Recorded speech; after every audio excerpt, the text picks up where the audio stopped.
Jai Hind aspirants, Arubi Thakur. Welcome you to SSB Crack Exams channel, and I'm here with a new topic.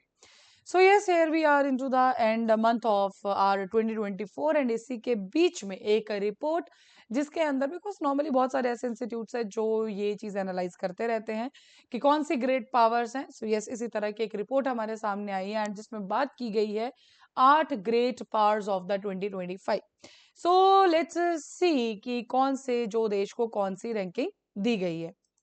सबसे पहले बात करते हैं the beginning of it. जैसे मैंने आपको बताया, बहुत सारे ऑर्गेनाइजेशंस, एक्सपर्ट्स ग्लोबल रैंकिंग जारी करते हैं और हर एक इंस्टीट्यूट का या जो रिपोर्ट है उसका एक अलग मेट्रिक होता है ये डिफाइन करने के लिए कि कौन सी रैंकिंग किस बिहाफ पे दी जाए.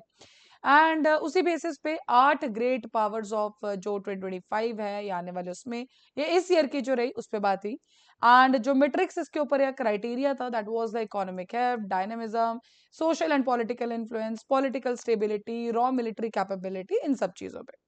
तो चलिए स्टार्ट करते हैं कंट्री वाइज बात करने की कौन से ऐसी चीजें हैं या मेट्रिक्स है जिनके ऊपर बात करने के बाद से ये डिसाइड किया गया कि यस ये टॉप पे होगी या नहीं होगी.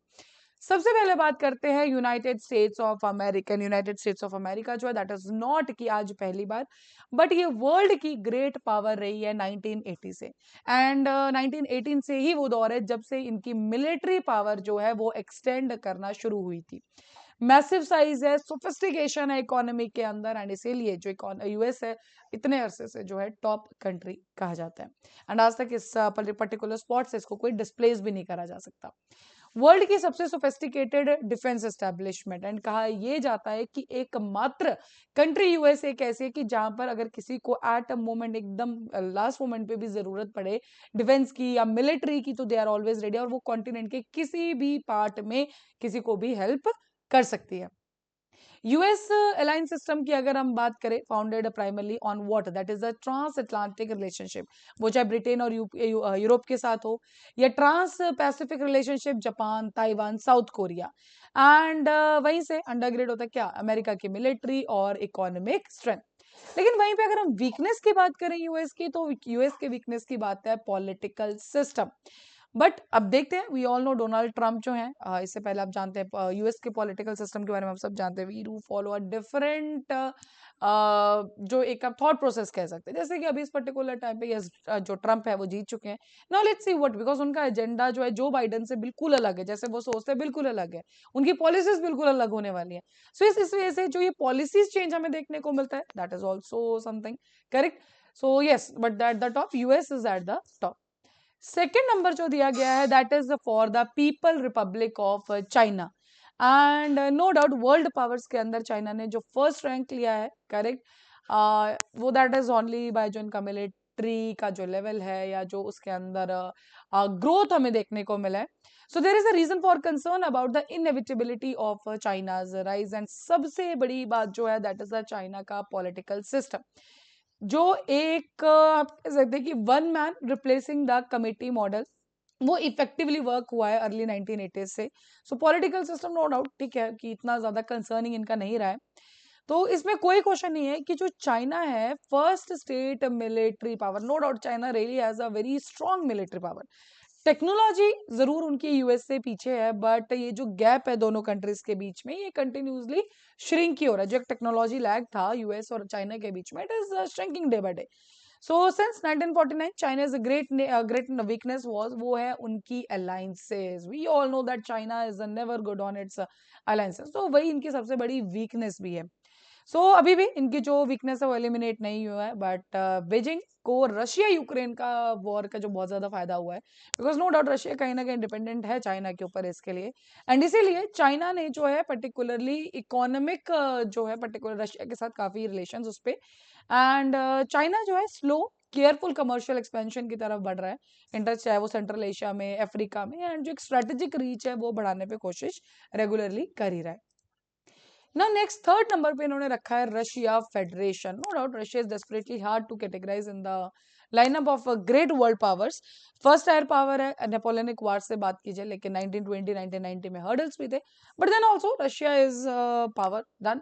तो लास्ट 2 डिकेड्स में बात करें to approximated a path to maintaining its international relevance. लेकिन जब रशिया की बात आती है तो सबसे पहले बात आती है रशिया और यूक्रेन का जो वॉर है.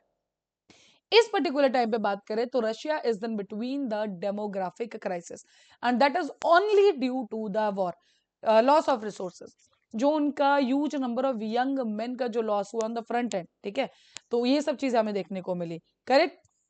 Sanctions, we all know Russia इस पर्टिकुलर टाइम पे वो देश होगा जिसके ऊपर हर तरफ से सैंक्शंस लगे हुए हैं, इकोनॉमी का लॉस बहुत ज्यादा हमें देखने को मिल रहा है।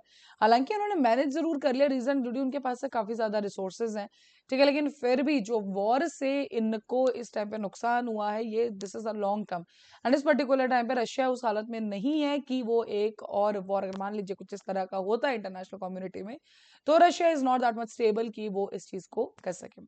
सो नो डाउट रशिया के पास कुछ एडवांटेजेस है, जैसे कि काफी ज्यादा बड़ा है, तो यस रिसोर्सेज, नेचुरल रिसोर्सेज काफी ज्यादा है।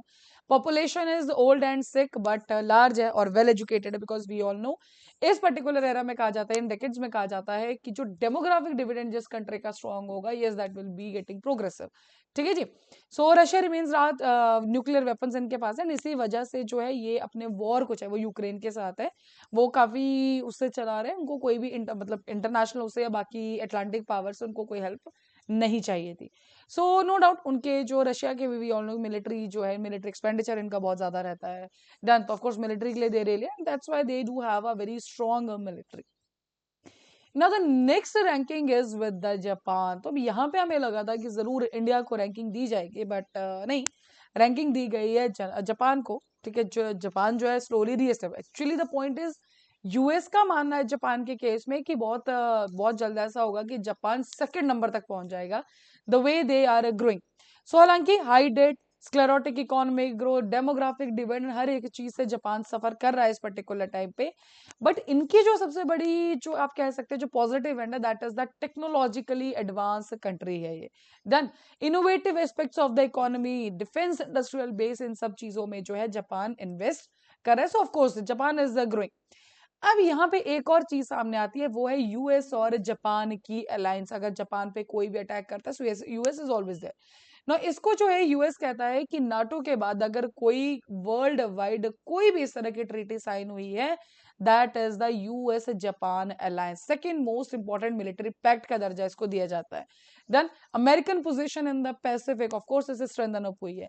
जापान मेंटेन करता है critical economic and technological ties with the Europe. Severe demographic problem है, नो डाउट, बट फिर भी कुछ पॉलिसीज जापान लेके आ रहा है जिसकी वजह से डेमोग्राफिक डिविडेंड को इंप्रूव करने की कोशिश की जा रही है। इस रिपोर्ट के अकॉर्डिंग नेक्स्ट जो रखा गया है, that is on the India. India का जो सबसे स्ट्रॉन्ग पॉइंट है इस पर्टिकुलर टाइम पे, that is it's demographic foundation. India ने पास्ट 2 डेकेड्स में बात करें तो ग्रेट पावर की जो है रास्ते में निकल चुका है, नो डाउट। हमें लगा था कि नॉर्मली फोर्थ या थर्ड नंबर पे तो उसको रखना चाहिए था इंडिया को, बट ठीक है, दिस इज रिपोर्ट, नॉर्मल ऐसी रिपोर्ट है, सो डिफरेंट उसके हिसाब से उन्होंने रखा है प्लेसिंग पे। सो ओपन पॉलिटिकल सिस्टम है इंडिया के अंदर, so innovative technology firms and global economy से बहुत अच्छे से लिंक करता है India, increasingly able to throw their weight around. अब एक चीज यहाँ पे आता है कि मिलिट्री की टर्म्स में नो डाउट इंडिया जो है चाइना से पीछे, बट इंडिया का जो यहाँ पे पॉजिटिव पॉइंट है, दैट इज व्हाट, कि इंडिया के रिलेशनशिप्स बहुत अच्छे, फॉर एग्जांपल ब्रिटेन के साथ, फ्रांस के साथ, यूएसए के साथ, रशिया के साथ। सो ये जो देशों के साथ आपके रिलेशंस अच्छे, तो अगर मान लो इंडिया कहीं पे बैकएंड पे भी है, तो वो इन पर्टिकुलर कंट्रीज की टेक्नोलॉजी को एक्वायर कर लेता है, इनसे ले लेता है मोस्ट मॉडर्न टेक्नोलॉजी जो भी है, एंड यस वो मिलिट्री उसमें आगे निकल जाता है। सो ये जो हमारे बायलैटरल रिलेशंस है, नो डाउट वो हमारे लिए काफी ज्यादा स्ट्रॉन्ग एज यहाँ पे रखते हैं। इंडिया जो है क्लोजली रशिया के साथ लिंक करता है डिफेंस इश्यूज एंड बाकियों में भी। अब इस रिपोर्ट के अकॉर्डिंग ये कहा जा रहा है कि इस पर्टिकुलर टाइम पे इंडिया को भी ये लग रहा है कि ये हमारे लिए एसेट नहीं है, लाइबिलिटी है, बर्डन है, बट वी कांट से ऐसा कुछ भी है, because we all know recently जब विजिट होती है इंडिया और रशिया के बीच में या जो भी है, तो उनका कहना ये होता है कि रशिया इज हमारा बहुत पुराना दोस्त है, आज भी दोस्त है, आगे भी रहेगा, it is a very valuable relation between the India and Russia. तो इस पर्टिकुलर पे तो कुछ नहीं कहा जा सकता है, ठीक है। यूएस को हमेशा से इस चीज से प्रॉब्लम रही ही है। देन इंडिया की इकोनॉमी की बात करें तो वहां पे कुछ इश्यूज हैं, स्क्लेरोटिक रही है, इम्पोवरिश रही है, पॉलिटिकल सोशल अनरेस्ट हमें देखने को मिलता है, एंड एक जो सबसे बड़ा फैक्टर वो है पाकिस्तान, ठीक है। वो कंटिन्यूसली आप जानते हैं डिस्ट्रैक्ट करता रहता है इंटरनेशनल इन्फ्लुएंस, मतलब जहाँ पे जो ध्यान बाकी चीजों पे लगाया जा सकता था, बट पाकिस्तान का जो एक प्रेशर है वो हमेशा से रहा ही है। इंडिया की डेमोक्रेटिक इंस्टीट्यूशंस जो है, no doubt they are really good into all this, तो ये वो भी एक एक्स्ट्रा एज देते हैं। सो डेमोक्रेटिक की बात करें, so yes India is more and more democratic than Russia और चाइना, इसीलिए यस इट्स गुड। बट ठीक है, रैंकिंग के ऊपर थोड़ा सा प्रॉब्लमेटिक है, बट फाइन, पॉजिटिव और नेगेटिव पॉइंट जो रिपोर्ट में लिखे गए हम उस पर बात कर रहे हैं। Now next we do have the France. On France की जो बात करें तो दिस इज आल्सो समथिंग जो कि अभी जो फ्रांस में चल रहा है या जो पॉलिटिकल एजेंडा है, बट ठीक है, उनके जो पहले के कुछ रिसोर्सेज है दैट इज नॉट गुड। कोई टाइम ऐसा माना जाता था फ्रांस का कि पेरिस को नहीं पूछा तो ऑफकोर्स कोई चीज़ पास नहीं करेंगे, बट ऐसा आज के टाइम पे ऐसा कुछ भी नहीं है। So yes, national commitment to maintaining its international prestige that is only comparable to that of Russia. French leadership has long played a civil and opportunistic game to ensure the most critical issues cannot be answered without input from Paris. So ये जो particular mark है या जो एक जगह है ये रखना चाहता है फ्रांस, तो अभी आज तो नहीं बोल सकते हम ऐसा कुछ है। So marking prominence is a choice for sure, लेकिन एक्सपेंसिव जरूर रहेगा। एंड फ्रांस नो डाउट इस पर्टिकुलर टाइप पे जो साहिल में वो अपनी पोजीशन लूज कर चुका है, डन। एंड जो residual anti colonialism, local frustration है, उसी की वजह से सारा का सारा फ्रांस की जो डेमोग्राफिक पोजीशन ओके ओके, ना बहुत ज्यादा खराब है ना बहुत ज्यादा अच्छी है, but not great from an absolute stand point. लेकिन देखा जाए ग्रोथ के हिसाब से कंट्री के, तो yes that is not that much good. ना फ्रेंच पॉलिटिक्स जो है वो remain as charge and caustic as ever. Tension हमेशा रही है रिलीजन और इमिग्रेशन के ऊपर, एंड यही डोमिनेट करता है मेन टेंशन को। लेकिन कुछ चीजों में France no doubt is at the strongest position, ठीक है। बट जो ब्रेग्जिट जब हुआ, ठीक है, यूके जब पीछे हट गया, उसके बाद से फ्रांस जो है ड्राइविंग फोर्स बन चुका है यूरोपियन यूनियन का। एंड नो डाउट यहाँ पे रखा सोचा था कि यस यूके को पोजीशन दिया जा सकता है, बट नहीं, फ्रांस को यूके से ऊपर पोजीशन दिया गया। फ्रांस के पास भी खुद का they will be having their nuclear arsenal, so military capabilities we all know, intelligence gathering, synthesis of capabilities apart from the US, तो ये सब चीजें उनके robust defence industrial base. So that's why no doubt France is at a good and only. Now the next is the United Kingdom. अब जब United kingdom के बारे में बात की गई तो उन्होंने सबसे पहले एक चीज कही कि यूनाइटेड किंगडम की जो सबसे बड़ी गलती थी दैट वाज द ब्रेग्जिट। और 21st सेंचुरी के अंदर 3 मिस्टेक्स बहुत गलत हुई है। पहली जो उन्होंने बात बोला दैट इज जो यूएस ने इराक के ऊपर अटैक किया था, second is the Russia's invasion of Ukraine, and third was the Brexit by the United kingdom, ठीक है। सो उसकी वजह से उनका कहना है कि ब्रिटिश इकोनॉमी वीकर हो चुकी है, डन। जो पॉलिटिकल सिस्टम है वो सफर कर रहा है, डिसफंक्शन चल रहा है, रेजिड्यूल सेपरेटिज्म कहां पे, स्कॉटलैंड, नॉर्दर्न आयरलैंड, इन सब चीजों में चल रहा है। ब्रिटिश मिलिट्री टेक्नोलॉजिकली एडवांस है, पावरफुल है, बट फंडिंग क्राइसिस काफी लंबे अरसे से यहाँ पे चल रहा है। ब्रिटिश इकोनॉमी डिसअपॉइंटिंग है बट वीक नहीं है, वेल्दी कंट्री माना जाता है यूनाइटेड किंगडम को। British defence industry of course robust है, एंड फाइनेंशियल पावर थोड़ा सा है, बट करेक्ट, नो डाउट इसमें भी वो, बट इस ब्रेग्जिट जो माना जाता है कि बहुत बड़ी गलती इन्होंने की है ना। ये जो 8th पोजीशन है this was questionable. South Korea में जो अभी चल रहा है, the cases whatever is going in south Korea, उसको 8th पोजीशन देना, हालांकि कुछ रिपोर्ट्स में तो ये आ रहा था कि साउथ कोरिया का नाम भी नहीं रहेगा।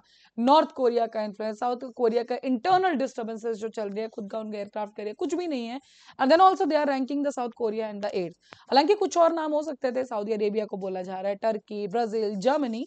सो these are the plausible answers. Malaysia, Indonesia, Pakistan, Canada not far from the mix, done. But yes, लेकिन अभी जो बोल सकते थे सऊदी अरेबिया, टर्की है, ब्राजील है, जर्मनी है, बट साउथ कोरिया को ये पोजीशन दिया गया। सो ऑफ कोर्स ये थोड़ा सा समझ नहीं आया, बिकॉज जो अभी हाल ही में वहां पे चीजें हो रही हैं, उनका जो उनका पॉलिटिकल सिस्टम डिस्टर्ब्ड है, डिफेंस सिस्टम उनका डिजर्व है, नॉर्थ कोरिया एक अलग रोल प्ले कर रहा है, उनके बीच में साउथ कोरिया को ग्रेट पावर देना is a questionable mark. But ठीक है, दीज आर द 8 कंट्रीज जिनको रैंकिंग दी गई है। So that's all for this particular updates. SSB interview के कोर्सेज हर महीने बैठ तक ज्वाइन कर सकते हैं। साथ ही we are having the courses for NDA serious AFCAT and you can enrol. और जब भी आप एनरोल करो उस टाइम पर discount code that is the warrior 10 आप यूज करना ना भूलो। जैसे आप इस कोड को यूज करेंगे you will be getting the 10% of on that particular course. So that's all for the day. Thank you so much for watching this video lecture. जय हिंद, जय भारत। अगर आप एक डिफेंस एस्पिरेंट हैं और एसएसबी इंटरव्यू, एनडीए, सीडीएस, एफकेट जैसे exams के लिए प्रिपेयर कर रहे हैं तो आप एसएसबी क्रैक एग्जाम्स के कोर्स को चेक करना ना भूलें। आप हमारी लर्निंग एप्लीकेशन को गूगल प्ले स्टोर से भी डाउनलोड कर सकते हैं।